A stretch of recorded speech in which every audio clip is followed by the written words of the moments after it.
Olá, amigos do Notícias Agrícolas, no ar mais um boletim de mercado, olhando para as negociações da soja em Chicago. Dia positivo por lá. Ontem a gente trouxe aqui a incerteza em relação ao que estava acontecendo. De um lado, aquela questão da China ter recomendado a suspensão das compras, principalmente das suas empresas estatais de soja e proteínas lá nos Estados Unidos, depois o anúncio de compras também feitas pela China nos Estados Unidos, ninguém entendeu bem direito o que aconteceu, e hoje veio a confirmação de que realmente ocorreram algumas compras. Mas, enfim, eram volumes suficientes aí para fazer o mercado subir de 9 a 10 pontos? Vamos conversar agora com o Flávio França, chefe do setor de grãos lá da Datagro Consultoria. Está aqui já o Flávio com a gente. Seja bem-vindo, meu amigo. Obrigado pela participação. Como é que a gente entende esse imbróglio lá em Chicago? Você está entendendo, Flávio? Conta pra gente, ajuda a gente a entender aqui. E Alexander, é um prazer sempre grande estar com vocês. É, é mais ou menos isso. Acho que você traduziu bem aí o sentimento, Alexander.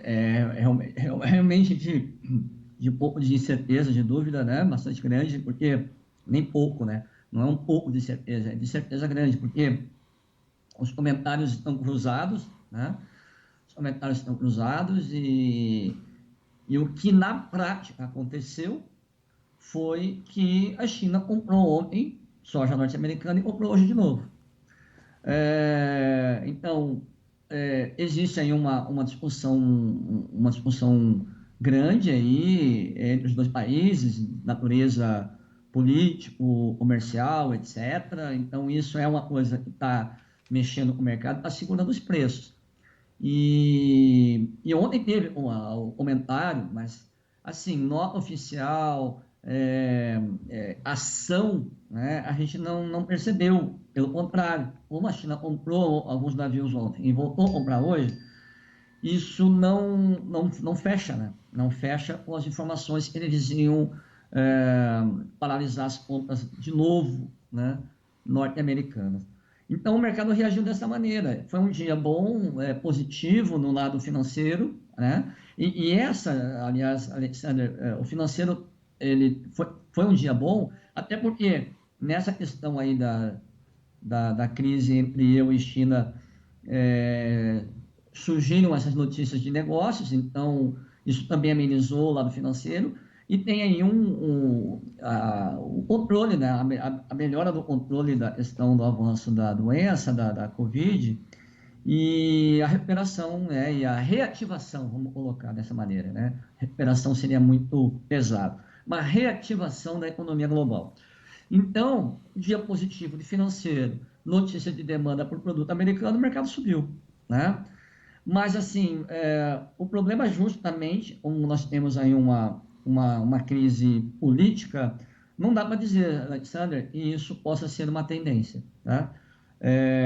Eu entendo, que é difícil um rompimento por parte dos chineses de compras norte-americanas, porque elas são necessárias, tá? É, Nós não temos oferta aqui no Brasil, na América do Sul, para atender essa necessidade que eles têm para fechar o ano comercial, né? Para chegar até o final do ano, até janeiro, fevereiro do ano que vem. Então, tem um tempo longo e para eles, para atingir aquelas, sei lá, quase 100 milhões de toneladas que os chineses estão esperando comprar de soja esse ano, eles precisam de um volume maior de soja norte-americana. Sei lá, os números aí divergem um pouquinho, mas, sei lá, pelo menos 10, 15 milhões de toneladas, precisaria ainda, né, para comprar a mais, né? É, então, por isso que é difícil apostar que vai haver rompimento, já que tem uma necessidade, né, de comprar esse volume. E talvez Então, seja por isso isso que o que próprio mercado tá olhando, Flávio. Não tem o dá que para dizer fazer, isso. né? É, nós estamos aí no meio, numa areia movediça aí de informações, e eu não tenho, sinceramente, eu não tenho como aqui cravar aqui, dizer é A, B, C. Não, eu prefiro não, nesse caso, eu não sou de fugir da reta, não, mas nesse caso eu não consigo cravar, porque as informações não batem e o meu sentimento é que a China não vai poder romper, ou pelo menos não totalmente. Ela pode romper, sei lá, as estatais, ela incentivar as empresas privadas a comprarem, eu não sei, mas elas precisam de um volume ainda maior de soja americana, precisam. E é isso que pega, né? De repente, talvez seja esse o ponto, né? E esteja pegando. Há uma discussão, um discurso aqui, discurso ali, e na prática eu vou lá e compro soja americana, entendeu? Mas, Sim. de qualquer forma, o volume ainda não é um volume significativo, né, Flávio? Não, não. Não dá para dizer que a China mudou definitivamente o seu fornecedor, né? Não, não. Até porque, olha, se você pensar, olha, ela comprou perto de 15 milhões de toneladas, né, de soja norte-americana. É, e o ano passado ela tinha comprado 13,5. Então ela comprou 1 milhão arredondando aqui, 1,5 milhão a mais do que o ano passado, né? Mas ela precisa mais. Eu falei, mas uns 10, 15 milhões pelo menos ela precisaria para fechar a conta. Então, eu tenho a impressão que talvez essa crise seja levada em banho-maria por algum tempo, até adquirir esse volume que precisa, mas depois sim, de repente, fazer algum protesto, alguma briga, alguma coisa maior. Mas aí tem que lembrar que a nossa safra, né, a safra sul-americana, a nossa safra brasileira que já está no final, ela só vai entrar de novo lá em, né, como eu falei, janeiro, fevereiro do ano que vem, vai depender do plantio. Então é muito tempo para ficar sem fornecedor, né? Se você rompe com os Estados Unidos, não consegue comprar direito soja da Argentina, e não tem soja no Brasil, você vai ficar 6 meses sem fornecedor, a China, né? Por mais que ela tenha comprado, ela tenha antecipado, ela antecipou bastante compras nossas lá da Safra Nova, mas acho que a coisa não fecha não, viu, Alexandre? Então, talvez a leitura do mercado seja exatamente essa que eu estou fazendo aqui. Por mais que se fale, a China precisa comprar ainda um volume maior, né, para chegar até lá. Isso para fechar o ano comercial, né, Alexandre? Pois Para é. fechar o ano comercial 19 e 20, né? Aí depois tem o ano comercial novo, e aí é outra briga. Outra briga. Então, o ponto central aqui da discussão é: não há oferta sul-americana suficiente para atender a necessidade chinesa de 100 milhões de toneladas para esse ano. Para fechar esse ano, então precisa comprar uns 10 milhões, sei lá, alguma coisa assim, do gênero dos Estados Unidos. E depois, ano que vem, precisa comprar de novo, mas uns 20, 25, 30 milhões. Então, é complicado, complicado. Por isso que acho que é essa a leitura do mercado, viu, Alexandre? Pode fazer uma briga aqui, paralisa, depois volta, ou as empresas privadas vêm e compram, não sei. Mas Está muito o estranho. fato é que ainda a gente precisa observar o que vai acontecer então, Sem Flávio. dúvida, sem dúvida, sem dúvida, porque nós estamos falando de uma briga séria, né, das duas maiores economias do mundo. E se a gente lembrar, né, isso tem sido uma constante desde maio, desde princípios de 2018, né? Então, você está falando 18, 19, 20, são 2 anos e alguma coisa já de tensão, de bate-boca, né, bloqueio aqui, no bloqueio ali, taxa aqui, volta, passa acordo, retoma. Bom, enfim, a gente está convivendo com essa neura aí de eu e Estados Unidos já há mais de 2 anos. Então, isso se tornou lugar comum colocar já uma variável de complicação de mercado, Estados Unidos e China, né? Então tem que aguardar sim, não dá para a gente cravar isso não, cravar que não vai e não vai haver bloqueio ou que vai haver bloqueio, né? Talvez um bloqueio parcial, não sei. Corretor geral Realmente é Feliz por aí, Pérez. né? E o mercado foi nessa balada e acabou subindo aí até bem hoje, né? Pois é. Agora, Flávio, e Brasil, hein? O que a gente precisa observar? O que a gente precisa entender? Temos oportunidades? Não temos mais como participar? Enfim, o que vem por aí na sua opinião? A gente está no Brasil um movimento de refluxo aí do taxa de câmbio, né? Hoje uma queda bem forte. Mais de 3%, né? Isso, exatamente, uma queda bem forte. E, ou seja, o mercado está devolvendo tudo aquilo que estava e foi acumulando durante a crise, ele está devolvendo uma boa parte dela. Não dá para dizer, está muito longe de o câmbio vai estar tranquilo para baixo ou tranquilo para cima, não tem isso, porque tem essa tensão lá fora, você tem a própria crise que a gente tem administrado, a situação no Brasil, política, bem tensa também, bem difícil, né? Então também não dá para dizer, olha, agora vai para 5, né? Já vi neguinho já soltando, né? É impressionante, né?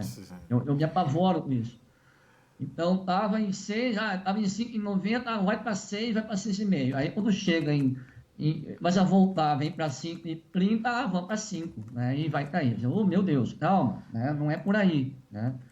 É, as coisas estão muito delicadas ainda para a gente apostar num câmbio em 5 ou abaixo de 5, porque tem muita coisa para a gente caminhar, Alexander, aqui dentro do Brasil, de maneira especial. Lá fora, já está mais ou menos, o círculo já está mais ou menos montado.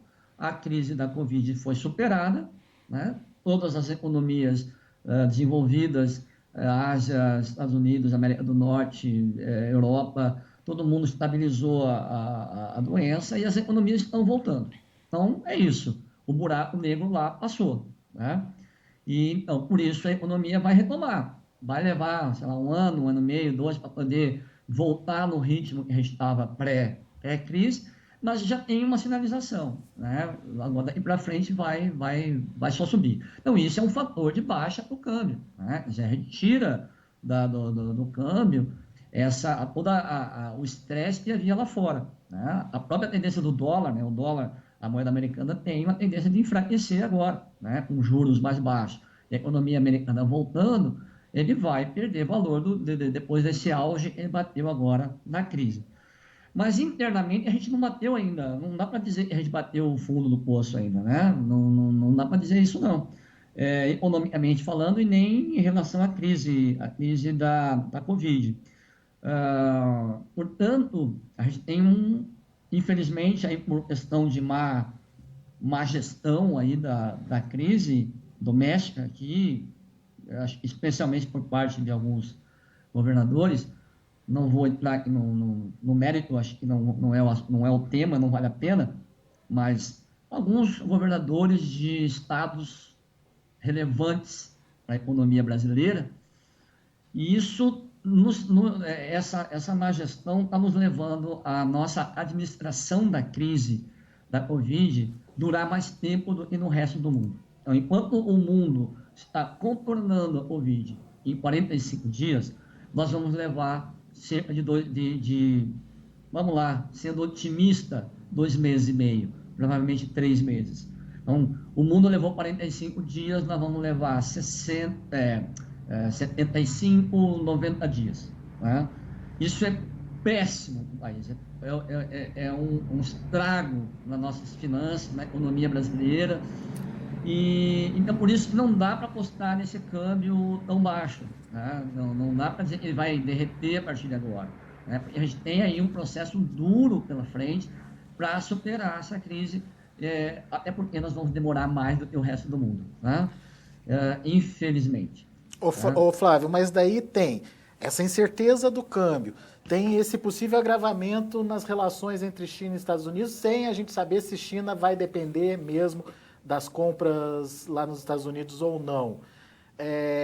Tem um produtor já super adiantado nas vendas aqui da safra velha, então nem se fala, já vendeu tudo que tinha que vender, e uma venda bastante antecipada da safra nova também.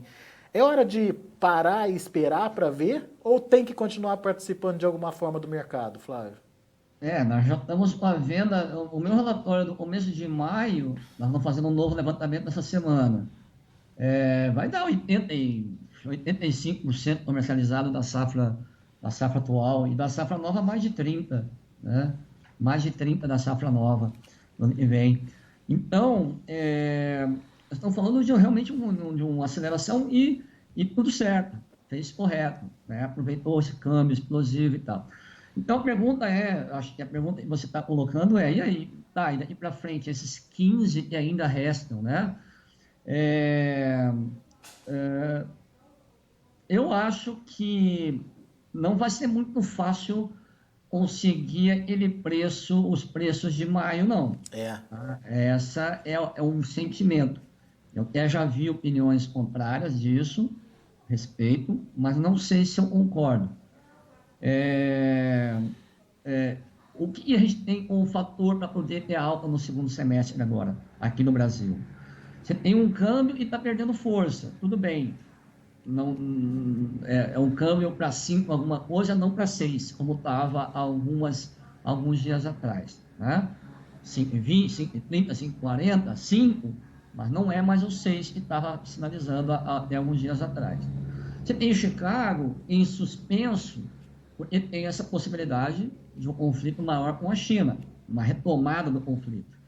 E a safra americana está indo muito bem. É uma safra grande, uma área maior, bem maior, e está indo bem. Então, é um fator de baixa. Então, a única coisa que nós teríamos de alta aqui dentro do Brasil seria os nossos prêmios. Né? Então, aí sim, eu acho que tem uma bela sustentação via prêmio. Por onde? Porque a nossa safra está acabando, nós acabamos de falar isso, e se houver um conflito entre Estados Unidos e China, eles vão tentar ainda comprar nós vamos vender soja aqui no Brasil por quilo, não vai vender por saca mais. É Né? verdade, Eles vão garimpar e esse prêmio realmente vai explodir. vai Então, valer o ouro, né? prêmio pode, né, ele pode superar o recuo de Chicago e anular parcialmente a queda do câmbio. Né? É essa leitura que dá para ter. Então, eu entendo que tem espaço, sim, para o mercado ficar sólido no final do segundo semestre. Não tem nenhuma dúvida que o mercado vai ficar firme. A dúvida que eu tenho é, será que esse câmbio vai ser suficiente para cobrir o que tínhamos de aumento da taxa de câmbio? Né? Quer dizer, vamos conseguir, com essa entre-safra aqui no Brasil, né? Essa soja acabando, o pessoal comprando soja por quilo, será que isso vai fazer com que a gente tenha preço melhor do que o preço de maio? Essa acho que é a pergunta central. Eu não tenho certeza disso, não. Tá? Muito bem. Então, eu acho que é por aí. Mas também não acho, viu? Vamos lá, né? Também não quero fugir da reta aqui. Também não acho que seja um grande. Se ficar abaixo de maio, não vai ser por muito. Né? A diferença não vai ser tão grande. Né? Então, acho que para quem fechou a régua em maio, fechou bem, com preço no pico, recorde, está tudo ótimo. Quem ainda tem soja, né, agora talvez sim esperar, não é a hora agora, né, vamos esperar para ver esse prêmio reagir. Né, o prêmio não reagiu ainda. Ele está alto, na casa dos 100, 110, 112 agora para julho, está alto, mas precisa subir bem mais, né, para compensar Chicago fraco e câmbio fraco, né, câmbio mais fraco. Então, tem que esperar agora um pouquinho mais para esse nosso prêmio reagir ainda mais, e aí sim as coisas voltarem para próximo dos níveis de maio. Mas para ser melhor do que maio, aí realmente está difícil. Muito bem. Meu amigo, obrigado, viu, pela participação conosco mais uma vez aqui, sempre trazendo um ponto a mais, um adicional aí para as análises. Volte sempre, Flávio. Ah, beleza. Um abraço a todos. Valeu, um abraço para você.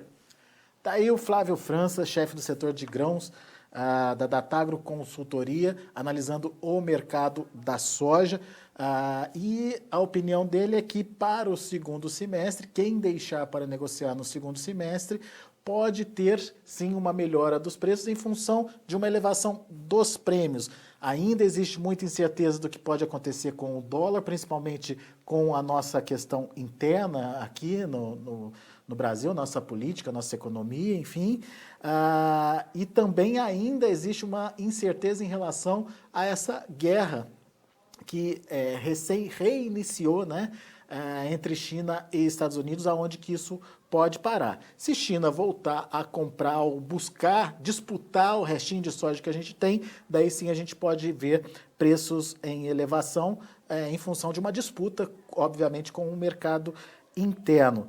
No entanto, essa situação não seria tão favorável quanto foi, por exemplo, maio. Na opinião do Flávio, o melhor momento de negócios já aconteceu em maio e possivelmente a gente não vai ver patamares tão próximos aos que foram negociados no mês de maio. Talvez até buscando esses patamares, mas talvez não ultrapassando aí os patamares. Vamos aos preços, vamos ver como encerraram as negociações lá na Bolsa de Chicago.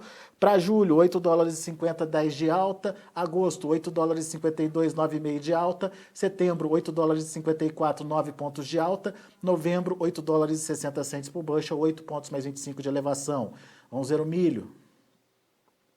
Para julho, 3 dólares e 24 centes por bushel, 1 de alta. Para setembro, 3,28, alta de 1 ponto mais 25. Para dezembro, 3,38, alta de 2,25. E para março de 2021, 3 dólares e 50 centes por bushel, 2,75 de elevação. E para finalizar, o trigo. Para julho, 5 dólares e 8 centes, 7,25 de queda. Setembro, 5 dólares e 12, 6 de queda. Dezembro, 5 dólares e 23, 5,25 de baixa. E o março de 21, 5 dólares e 32 centes por bushel, recuando 4 pontos mais 75. Tá aí, são os números do mercado. A gente vai ficando por aqui. Daqui a pouquinho tem mais informações para você. Continue com a gente.